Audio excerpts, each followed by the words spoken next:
WWE has invaded the Royal Albert Hall for the 2018 United Kingdom Tournament, and it did not disappoint you on night one, man. What a great show that was. What a great show it was from the Royal Albert Hall. We have a new number one contender for the United Kingdom Championship and Pete Dunne, and his name is Zach Gibson.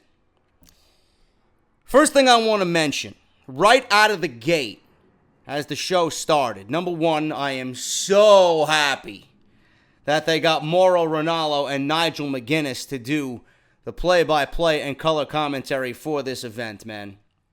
I cannot stress to you enough how important it is to have a suitable voice behind the microphone to call the action that is in the ring.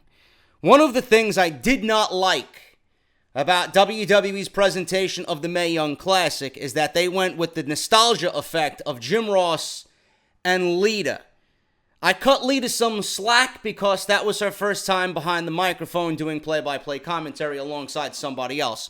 Jim Ross clearly is not what he used to be back when we watched him on Monday Night Raw during the Attitude Era.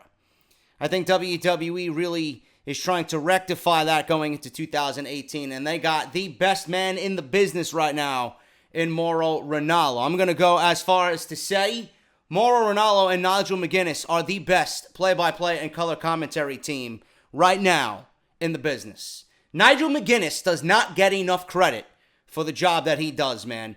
He is just as excited as Mauro. He's very knowledgeable, especially with the UK guys and the UK brand. He sells the aspect of what is going on in the ring via wrestling moves and tells a great story about the struggles between both competitors and just the overall ambiance of what is happening in that ring, man. They are great together, and Nigel McGuinness does not get enough credit for the job that he does, not only with these specials, but on NXT. And I hope that WWE has learned their lesson from the Mae Young Classic.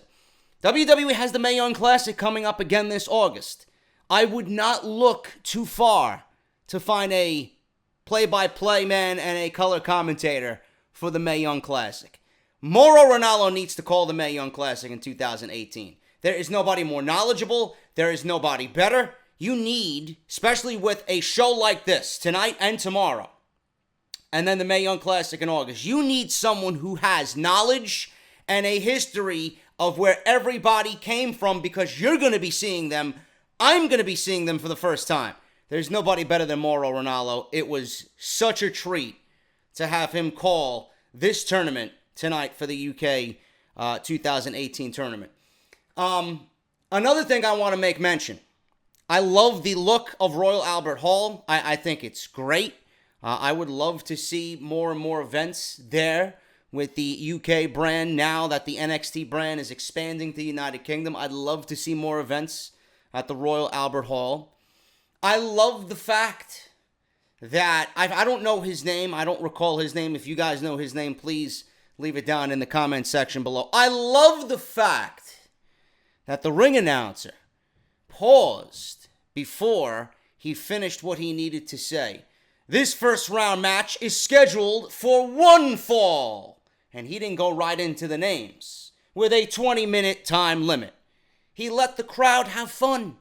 He let the crowd chant one fall in anticipation of the incoming announcement. You don't know how much it bothers me on the main roster that WWE intentionally handcuffs their ring announcers, whether it's JoJo or it's Mike Rome or anybody. They handcuff the ring announcers, so they intentionally go right into it with no break, and they don't leave any fun for the fans to chant one fall as if it's some type of fucking just negative thing that adds to the show.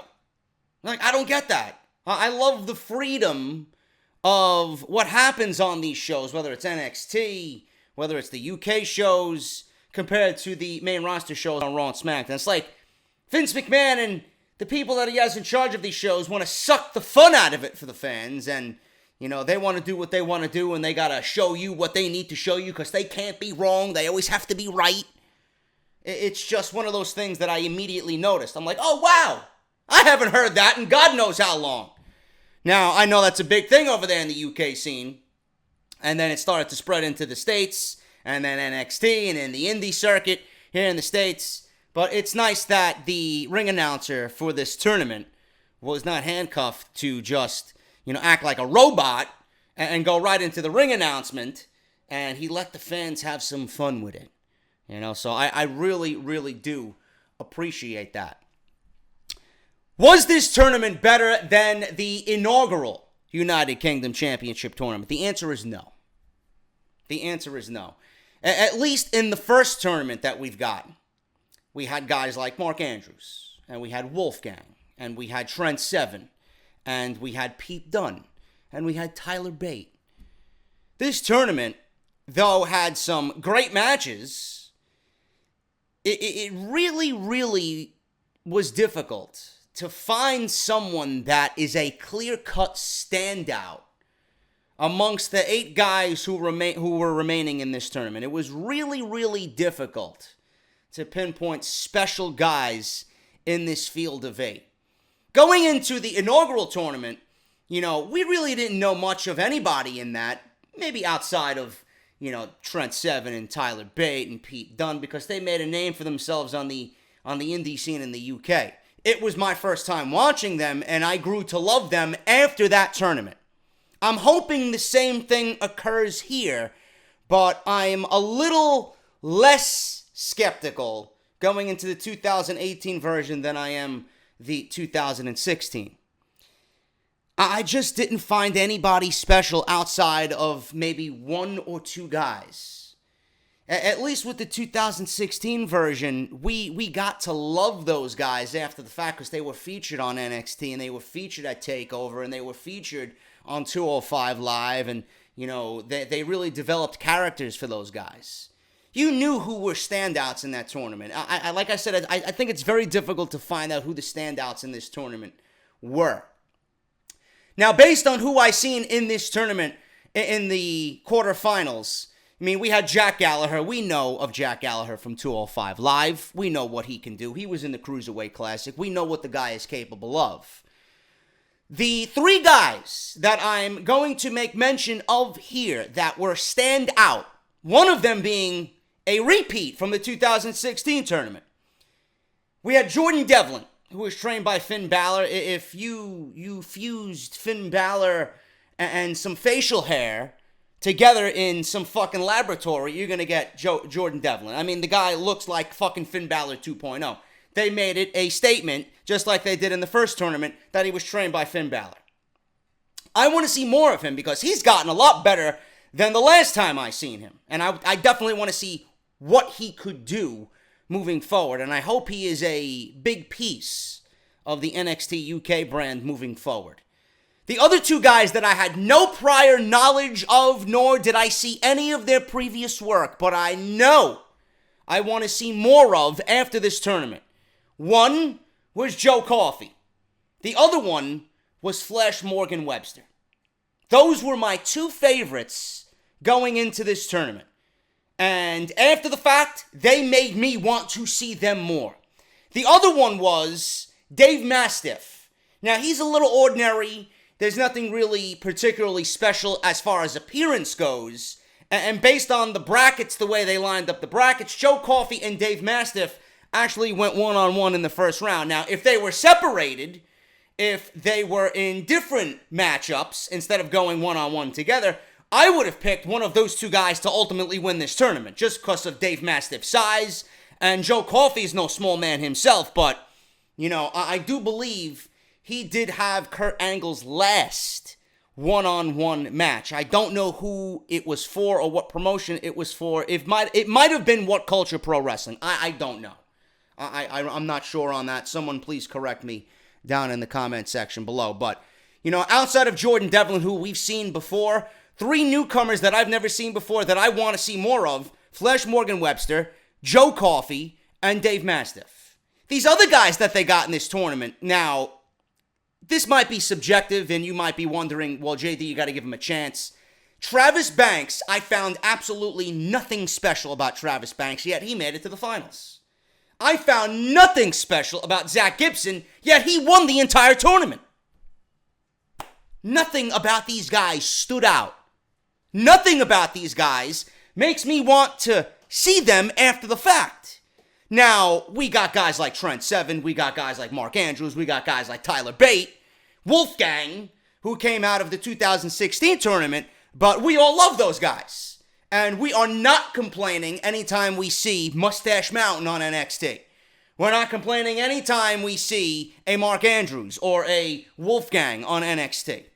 So I'm hoping Zach Gibson and Travis Banks follow the same route that those guys took. Because right now, after this tournament, at this moment, I'm not seeing anything special in them. There's really nothing that makes them stand out. Zach Gibson's a great fucking wrestler, don't get me wrong. There's a reason why he made the finals. Zach Gibson actually had the best match of the night with Gentleman Jack Gallagher. That was the best match of the tournament in the first match of the show to open up the quarterfinals. That was the best match in the entire tournament. Flash Morgan Webster, man, there's just something special about him. There really is something special about him. Outside of his look, which it looks to be he's fucking playing an Elton John cosplay, or, you know, you walk into a fucking pub and you see this guy, you know, sitting there with the fucking sunglasses on listening to The Who, you know. This guy was special. He's going to leave a lasting impression on somebody because of how different he is compared to everybody else. He made himself different than everybody else in this tournament based on appearance, and that is going to leave a lasting impression on people. Out of this entire fucking 8 guys that were left in this tournament, he's going to be the one people remember. Because not only was he, I think, spectacular in the ring on this show in the 2 matches that he was in, he's just different outside of everybody else based on how he looks and his character and the way he presents himself. I love uniqueness when it comes to professional wrestling. He makes himself stand out. Now, I don't know if you guys are thinking the same way. You know, Marty Scurll makes himself stand out. You know, he does a brilliant job at making himself stand out. He almost kind of had a Marty Scurll-like vibe in the way he comes out. He's just different. He's just different. I really appreciate that. Dave Mastiff was fucking huge. He was huge. Joe Coffey was no small man himself either. But Joe Coffey ended up actually being the better wrestler of the two in their match. That's why he advanced to the semifinals by beating Dave Mastiff. But out of the 8 guys, Ashton Smith, I don't know why this guy made the fucking quarterfinals. He beat Joseph Connors in the first round. I would have definitely taken Joseph Connors over Ashton Smith. There's nothing that stands out about this guy that makes me say, oh, I can't wait to see Ashton Smith on NXT UK. Who made the decision to put this guy in the quarterfinals? At least Joseph Connors we seen in the inaugural tournament. But I guess they wanted to make it different compared to the 2016 version. We had Dave Mastiff beat Kenny Williams. I really didn't get much of anything from Kenny Williams either. Tyson T-Bone, he beat, Jordan Devlin beat Tyson T-Bone. He was his opponent in the first round. And Tyson T-Bone was in the 2016 version of this tournament as well. James Drake, he went against Flash Morgan Webster in the first round. Gentleman Jack Gallagher went against Drew Gulak.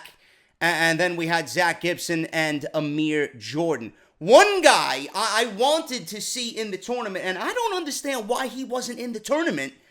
You know, Ashton Smith made it, but Ligero didn't make it. Now, I don't understand that decision whatsoever. Ligero was actually beaten by Travis Banks. Why Ligero made the tournament but didn't make it to the quarterfinals, I don't understand that. Like, who makes that decision to say, who are we going to choose, Ashton Smith or Ligero? Ligero has such a unique look to him, you know. You can distinguish who he is. He's got a style that's different than everybody else in this tournament, yet he didn't even make the quarterfinals. But Ashton fucking Smith made the quarterfinals. I see nothing special out of him. Same thing goes with Banks. Same thing goes with Zach Gibson. Right now, I just don't see it. I don't see it. those are my thoughts on the 8 guys and the field of the entire 2018 UK tournament. The quarterfinals, the first match on this show was Jack Gallagher versus Zach Gibson. Now, we all know what Jack Gallagher can do in the ring. We've seen him in the Cruiserweight Classic. We've seen him on 205 Live. He has kind of turned over into a heel now on 205 Live, and he's kind of changed his attire coming out of the Cruiserweight Classic. In the Cruiserweight Classic, he wore more traditional wrestling trunks, very rainbow-esque colors. And then when he turned heel, they changed his theme music to a little bit more of an ominous feel, a little bit more of an evil feel, which he came out to here, but he was playing the babyface against Zach Gibson. But on this night, he actually wore his traditional wrestling trunks, but they weren't the rainbow colors. It was more of a baby blue teal color, but he was the babyface in this match against Zach Gibson, who they tried to get over as the heel of the entire tournament. They really played up the fact that Jack Gallagher has some MMA background, that he is multi-versed in submission, strong style, so he could do it all. Zach Gibson was very much ground and pound, submission specialist, and Jack Gallagher played a underdog comeback kid role in this match. Now, this to me was the best match of the tournament. Like I said, I think it set the pace for the entirety of where the tournament was going. Now, towards the end of this thing, Gallagher was being beaten down. He played comeback kid. Both men were on their feet. They were exchanging blows back and forth. Crowd completely into it. Gibson hit Gallagher Gallagher. It's not Gallagher, which I'm prone to saying. It's Gallagher with a stiff shot to the shoulder, which he did a lot, did Gibson, to many of his opponents on this night, because his submission hold, which he calls the Shankly Gates, I had to make sure that was in my notes because I wanted to make sure I got it right. That was his deal through the entirety of his run in this tournament. Gallagher rolls to the outside, gets in before the 10 count because he was knocked to the outside. Gibson grabs Gallagher for a belly-to-belly lung blower, which looked fucking brutal.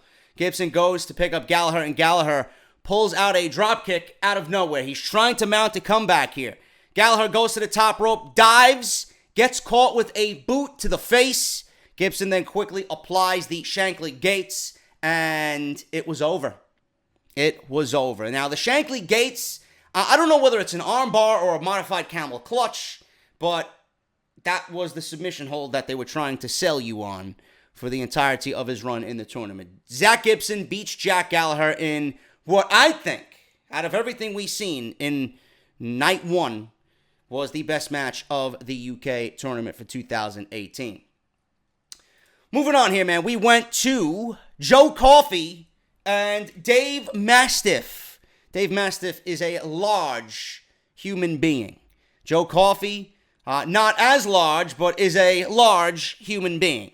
Now, I was interested in seeing both of these guys, like I said, before the tournament started, because I watched Bracketology, and I'm like, whoa, these two guys look like they are going to be someone to look out for.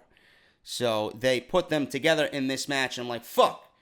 You know, these guys would have been definitely some of my odds-on favorites to win the entire UK tournament, but I have to choose one. And I'm glad the one who won this match was Joe Coffey, because he definitely is the much better of the two performers. This was a hard-hitting affair. Both of these guys are big men, like I said. They really played up that aspect, and it was two bulls colliding, just trying to throw their weight around, man. Joe Coffey can fucking move for a guy his size, man. When someone his size can do missile drop kicks and flying cross bodies and springboard fucking reverse cross bodies off the top rope, then you know you got some type of special athlete in a performer. Now, Dave Mastiff, I mean, he ain't doing all that shit, but he can certainly move for a guy his size. I would not want to take a rolling senton bomb in the corner with Dave Mastiff coming at me. Okay? I don't. The guy's fucking big. He reminds me of Jim Neidhart, but 5 times the size. That's just me. But this was a hard-hitting affair. There was a point in this match where Joe Coffey showed his strength as well, getting a suplex. It wasn't completely vertical, but it was a vertical suplex on Dave Mastiff. I believe he did a belly-to-belly to Dave Mastiff as well. He did a German suplex to Dave Mastiff. So Joe Coffey, not only athletic, got some freaky fucking power to him as well. So Mastiff goes for a suplex in the middle of the ring. Coffey reverses it and gets one of his own, like I said. Both men at this point towards the end of the match are down. Coffey starts to clutch his ribs. So at that point, I thought that was going to be a selling point for him. And I legitimately thought he was going to be one of those guys that was going to go all the way in the tournament. And I thought they were going to do that just like they did with Tyler Bate and his shoulder in the 2016 tournament. As they get to their feet, Mastiff runs at Coffey, who hits him with a huge belly-to-belly suplex. Mastiff goes in the corner, dizzy, and Coffey hits him with a avalanche splash. Coffey grabs Mastiff, who's dizzy at this point, plants him with a bridging German suplex. Very impressive by the Coffey man. Mastiff gets to his feet, hits Coffey with a huge lariat, grabs him for a bridging suplex, a bridging German suplex of his own. Coffey is down in the corner, and Mastiff runs at him trying to hit a cannonball, but misses. It looks like he wanted to hit him with the rolling senton cannonball, but he fell short. And even if he did hit it, I don't think he would have connected the entire thing anyway. At this point, he was gassed completely, and I think that's why they went with Joe Coffey in this match, because Mastiff, though impressive for his size, I can't see him lasting 10 minutes after going through the entire tournament just trying to get to the finals. I think he would have been out of gas before he even would have got to the finals. So that's why I think they went with Joe Coffey here. Mastiff gets to his feet. Coffey plants him with his discus lariat for the win. Joe Coffey advances to the semifinals, and I think the right man won here in Joe Coffey. Definitely someone I want to see more of going on into the future. Post-match, Joe Coffey says, as he's interviewed, I don't know who interviewed him. I think it was Kathy Kelly. Saying that he's going to take down Pete Dunne for his UK championship. He finishes off by saying he will do it by any means necessary. So Joe Coffey, very impressive over the big man, Dave Mastiff, in the quarterfinals of the UK championship tournament. Flash Morgan Webster versus Jordan Devlin. Jordan Devlin is someone I definitely want to see more of just because he's got that Finn Balor vibe. Flash Morgan Webster, like I said, doing his best to do an Elton John cosplay. He actually looked very impressive in this match, as did Jordan Devlin. The only thing that really stood out in this match, this was actually one of the quicker matches of the tournament. Devlin rolls to the outside. Flash hits him with a suicide dive. Flash can fly. Like Flash Funk, he can fly.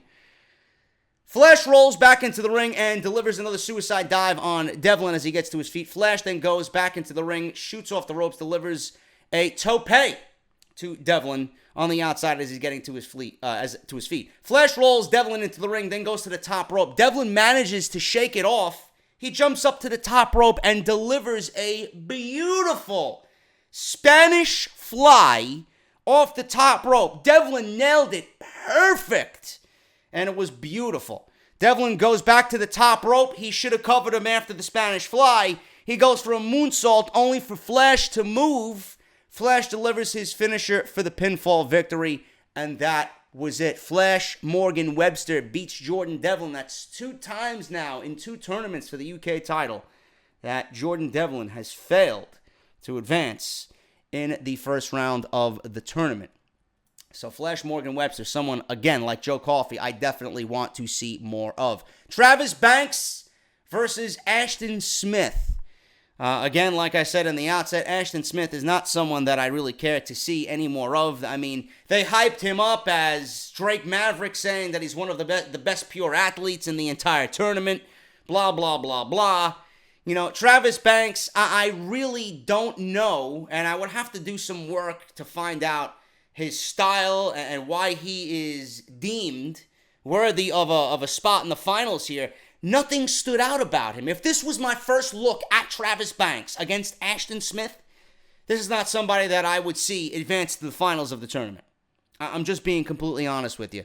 Travis Banks won this one. Towards the end of this, Banks grabs Smith's arm and starts to wrench away while hitting him in the back. Both men get to their feet and exchange big blows in the middle of the ring. Banks runs up to the middle turnbuckle towards the end of this thing, turns around to deliver a flying knee and then hits his Kiwi Crusher. Fisherman, not like a Michinoku driver, but it's a Fisherman Buster. So that's the way he finished. That's his finishing move. Travis Banks wins and advances to the semifinals of the UK tournament. We got some ladies action here, and my God, man, I was surprised to see Toni Storm. Toni Storm, man. I'll be watching NXT UK just for Toni Storm only, bro. I'll tell you that right now. Toni Storm versus Killer Kelly. I can't see that name getting over on Monday Night Raw. Vince McMahon would nix that and just name her Kelly on the main roster. And Isla Dawn. Now, Isla Dawn really stuck out to me, man. She's got a different look. She looks almost black metal-ish, I would say. You know? She looks like someone who's going to be performing witchcraft at Hogwarts, but, you know, she had a great look to her. She's unique. She's different. She made you remember what she looked like by the end of the night, man. But obviously here, I mean, this was supposed to be a fatal four-way. I don't know who else was in this thing, but apparently they had to restart this match at the tapings because it was supposed to be a fatal four-way. Somebody legitimately got hurt. The other one that was supposed to be in this thing legitimately got hurt, so they made it a three-way dance, triple threat match. And, you know, out of all these names, you know, if you know anything about Toni Storm, Killer Kelly, and Isla Dawn, I mean, you could look at this on paper, not even watch the match, and know who's going to win this thing. Like, why wouldn't Toni Storm win this match? So this match, the winner of this match actually gets to face Shayna Baszler on night 2 of this entire UK special. And lo and behold, my girl Toni Storm wins this thing. Kelly gets to her feet. Kelly had some stiff fucking shots in this match, man. She delivered a fucking penalty kick on the outside to Isla Dawn that I think landed her head in the fucking 9th row at Royal Albert Hall. My God. Was it fucking brutal. But Kelly gets to her feet. Dawn runs at her. Kelly ducks and sends Dawn flying to the outside. Kelly gets hit from behind by Storm, and Dawn gets back into the ring. Storm grabs Dawn and hits the Storm Zero for the win. And Toni Storm is headed towards a championship match with Shayna Baszler during night 2 of this tournament. Now, Toni Storm actually had an exclusive interview on WWE.com saying, you know, I have faced Shayna Baszler already, and all I can think about is how I already beat Shayna Baszler in our previous match that we had back in, I don't know where it was. It was somewhere on the Indies. I think she mentioned Japan. But Toni Storm and Shayna Baszler have a little bit of history. Shayna Baszler was in the crowd, and she looked on, smirking like a bitch. I love it. Smirking at her, very cocky. And she did her little thing, and they'll face off on night 2. Should be a decent match, man. The three-way dance here with the women wasn't anything special. I mean, it was clearly filler. They needed a reason to give Toni Storm a championship match. This was the reason. I think Toni Storm and Shayna Baszler are going to have a very entertaining match on night 2 for the NXT Women's Championship. Triple H comes out. Big announcement, which you guys have already known of if you watched Off the Script in the last week or so. Triple H comes out. He starts shaking everybody's hand. He's too sweet and everybody. Triple H starts by saying, this is a cool building. Crowd goes crazy.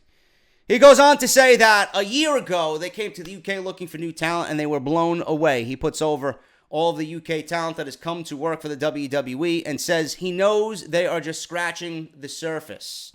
He then teases there will be more to come from the UK talent, which elicited a huge yes chant from the crowd. And then Triple H welcomes the new UK general manager. We got Johnny Saint. Another big reaction from the crowd at this point. Saint announces that there will be a new NXT UK brand. And Triple H says that the UK brand will have a men's, women's, and tag team division before confirming a series of UK events in the coming weeks. July 28th and 29th in Cambridge. You got August 25th and 26th after SummerSlam in Birmingham, October 13 and 14 in Plymouth at the Plymouth Pavilions, and then in Liverpool on the 24th and 25th of November, which I'm assuming is after the Survivor Series. Triple H then asks everybody in the crowd, are you ready? I'm certainly ready for NXT in the UK. More great action for us to cover right here on the channel, man. I'm excited about that. We got the semifinals here, man. We got Flash Morgan Webster against Zach Gibson. This was a semifinal tournament match. I was hoping that Flash Morgan was going to win this thing, man, because of what I said previously. I think Flash Morgan was definitely the more must-see of the two. And I'm going based on the more old-school ideology here of, Zach Gibson probably is the better in-ring performer, but I wanted to see more of Flash Morgan, to be honest with you.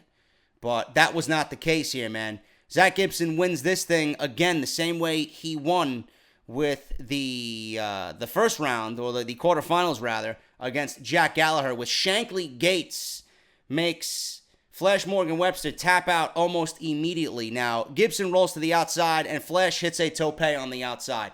Flash goes to pick up Gibson, but Gibson pulls out a suplex on the steel ramp on the outside. The ref starts his 10 count.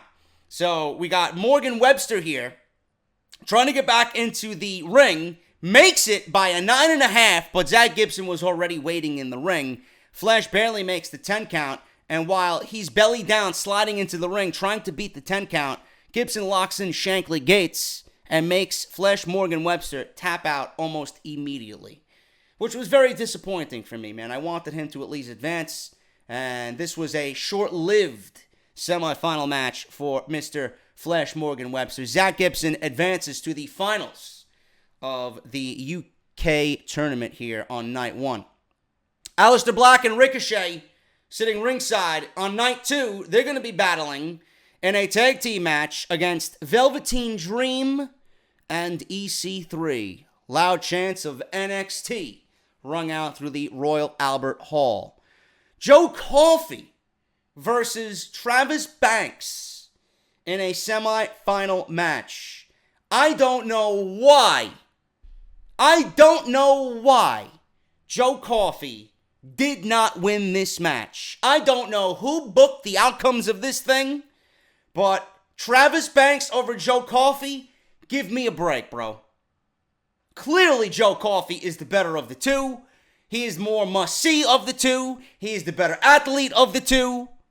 I don't know what they were thinking by putting Travis Banks over Joe Coffey here. When I watch this thing, I'm like, Joe Coffey's got this. Joe Coffey's going to the finals against Zach Gibson. Wasn't to be. It was not the case here, man. So this was also a very good match. Coffey hits a pop-up power slam towards the end of this thing. Coffey gets to his feet first, tries for his discus lariat, but Banks ducks it, hits a big drop kick to Coffey, sending him into the corner. Banks drills Coffey with double knees in the corner. Banks goes for a suplex on Coffey, but his back gives out. Travis Banks is all fucked up. His back is giving out. His shoulder going into the finals was a big issue. Coffey goes to the top rope, attempts a crossbody, but Banks ducks. It was that springboard crossbody that missed, so he missed that. Banks rolls through into a pinfall out of nowhere. A Cinderella victory for Travis Banks here. And I would have been pissed. I was pissed that he lost my guy to win this entire thing. Lost to Travis Banks. Post-match, Joe Coffey turned heel. He attacks Travis Banks from behind. Coffey sends Banks' shoulder first into the steel post in the corner, which is going to be a selling point going into the finals against Zach Gibson. The same thing that they did with Tyler Bate in the first inaugural UK tournament, who had an injury trying to develop a story going into the finals. So if you're into that type of deal, I was into it when Tyler Bate did it. I wasn't into it here with Travis Banks. I much preferred Joe Coffey to win this entire thing. Referee then is yelling at Joe Coffey, and then Coffey turns around and drills Banks with a discus lariat. He starts grabbing the referee by his collar. And that was it. Joe Coffey is eliminated from the UK tournament. Again, I don't know why they made that decision, but it is what it is. I didn't realize that this was a match on the show. I did, but then I kind of forgot about it. And then when I seen Undisputed Era make their way out to the ring. I'm like, oh, here we go. Here we go, man. The stars are here to play. We got Pete Dunne, Trent Seven, and Tyler Bate versus the Undisputed Era. Adam Cole, Kyle O'Reilly, and Roderick Strong here, man. Huge reaction for everybody in this match. You guys know who the legit superstars here on this night. Undisputed Era is just so fucking good, man. There are little instances, man, when you know someone is a fucking just monster star waiting to happen, man. Adam Cole is gonna be fucking huge. Whether he's with O'Reilly or Fish or Strong, I hope so. I certainly hope so. They have something special in all four of those guys. 3 of them right now. But we got something special in Adam Cole, man. He's gonna be a huge piece to WWE's puzzle, man. If you've seen anything regarding the Undisputed Era and British Strong Style, whether it's these guys here, whether it's we got Oney Lorcan and Danny Burch at TakeOver. I mean, if you've seen that match at TakeOver, then you've pretty much seen what you need to see here. It was very basic. It was very exciting. It was a fun match.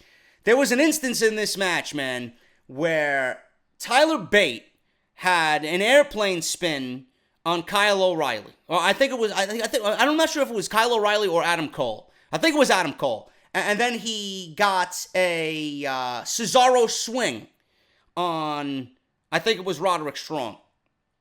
And he did it at the same time. He had Adam Cole up in the airplane spin, and then he had Roderick Strong in the Cesaro swing, and he did both moves, a combination of both moves with one guy on his shoulders and the other guy swinging him from his legs, man. Tyler Bate might look like a fucking vanilla midget, you know, with whomever is in the internet wrestling community. You want to fucking make fun of him about how small he is. You know, despite his size, he is a strong motherfucker. That was very impressive, man. And Morrow sold the shit out of that, man. He went fucking crazy for that shit. At the end of this thing, we seen Pete Dunne and Mustache Mountain win, and it pretty much is going to set up what we're going to see on night 2. I think we're going to see Mustache Mountain versus the Undisputed Era in a NXT Tag Team Championship match. If you guys have read the spoilers, then you know what happens. We'll talk about that tomorrow when I review this very show. Shawn Michaels came out. He says that 6-man tag made him a little scared. Shawn Michaels has no fucking hair. I have to get used to seeing him with no fucking hair. Like, he cut his hair and my childhood went along with it, man. I can't vision or envision Shawn Michaels without fucking hair. You know, he also mentions his wrestling history in Royal Albert Hall. Crowd starts to chant one more match. You know, Shawn Michaels went from saying he wants one more match, he's open to one more match, and then this week he's like, people misinterpreted what I said. Then don't mention one more match, don't get people started, because people are going to talk. And he tells them they have to stop. He says that the new UK brand in NXT is just for them, and he puts over that it's time for the final. So more selling on the UK brand coming for NXT. Zach Gibson versus Travis Banks finals for the UK tournament, man. In this thing, it was the shoulder. It was the shoulder that Joe Coffey injured by throwing Travis Banks into the steel post. That was the story of this match, man. Very similar to what Tyler Bate and Pete Dunne did in the inaugural tournament. Tyler Bate's shoulder was hurt. Travis Banks' shoulder was hurt here. He went right into the steel steps. He tried to mount a comeback, and he could not do it, man. The ground and pound, the submission specialist in Zach Gibson was too much, and he got Shankly Gates on Travis Banks, and that was it. He tried to reach the ropes. Desperately tried to reach the ropes. Zach Gibson pulled him back into the center of the ring, and he made him tap. He didn't want to tap out, but he's like, I can't do it no more. His shoulder completely taped up visibly. Couldn't do it anymore. Tapped out. Zach Gibson is the winner of the 2018 UK tournament. Now, again, I would have given it to Joe Coffey, but that's just my honest opinion. Zach Gibson right now, the heel coming out of this thing. I guess because Pete Dunne's going to be playing an over babyface in night 2. Now, I'm not sure if that has anything to do with the fact that it's in the United Kingdom, But Pete Dunne gets babyface reactions everywhere he goes. And they really don't, push him as a babyface. It's just people respect him enough and the ability that the guy possesses to just go out there and cheer him. I don't think WWE is going to alter his character. That would be a fucking colossal error on their behalf. But Joe Coffey here, not Joe Coffey, Zach Gibson. This is how badly I wanted Joe Coffey to win the fucking thing. Zach Gibson going into this thing is the obvious heel. He didn't shake anybody's hand, and when he did, he made a joke out of it. They all shook hands before the tournament matches started. He didn't want anything to do with anybody. He was very cocky. He was very self-absorbed. He was all about himself. And going into this thing, he thinks he has a legitimate chance to beat Pete Dunne. Pete Dunne came out, stared him down, held the title high over his head, and they just kind of built anticipation for night 2. And that finals happening for the UK Championship. So, again, I would have went a different route. I don't suspect Zach Gibson's going to be the new UK champion. Pete Dunne is just incredibly hot right now. There's no reason to take the title off of him. He's the very best in this division. He's the very best in this part of the globe, in this region. There's no reason to take the title off Pete Dunne. Zach Gibson doesn't give off, a vibe to say, hey, I think we need to change the championship to someone else. He doesn't do that for me. But he won the 2018 tournament. And I stand by what I said here, man. Hopefully he grows on me. Hopefully Travis Banks grows on me. They gave him a nice warm reception for the job well done, wrestling 3 times in one night. Triple H shook his hand. Shawn Michaels shook his hand. Triple H and Shawn Michaels came out to, address Zach Gibson here, and they congratulated him. I hope we see more of Travis Banks. I hope we see more of Zach Gibson. I want to see these guys, prove me wrong. I want to see them turn into this year's Tyler Bate and Wolfgang and Mark Andrews and Trent Seven. Because right now I don't see anything in them. But we'll see what happens going on into the rest of the year, man. I hope that these guys, and I'm assuming they will just based on how they were booked in this entire tournament, these guys might be a huge part of the UK brand coming up for NXT. And I hope that they are. Because I'm going to be all over that. All eyes are going to be on that. I'm going to dissect that. Just like how I dissect NXT on a weekly basis. So it's going to be very interesting to see what they do and who's going to be a part of this thing. And I'm hoping Travis Banks and Zach Gibson are a part of this thing. I'm hoping Joe Coffey's a part of this fucking thing too. I definitely want to see more of him. And the fact that he turned heel in this thing and the crowd started booing him gives me hope that WWE has plans for him following this. They'd be silly not to give him a part in the NXT UK brand. But it was a very fun night of wrestling right before Monday Night Raw. If you guys want to go watch it, it's on demand on the WWE Network. You guys are seeing this on Tuesday morning.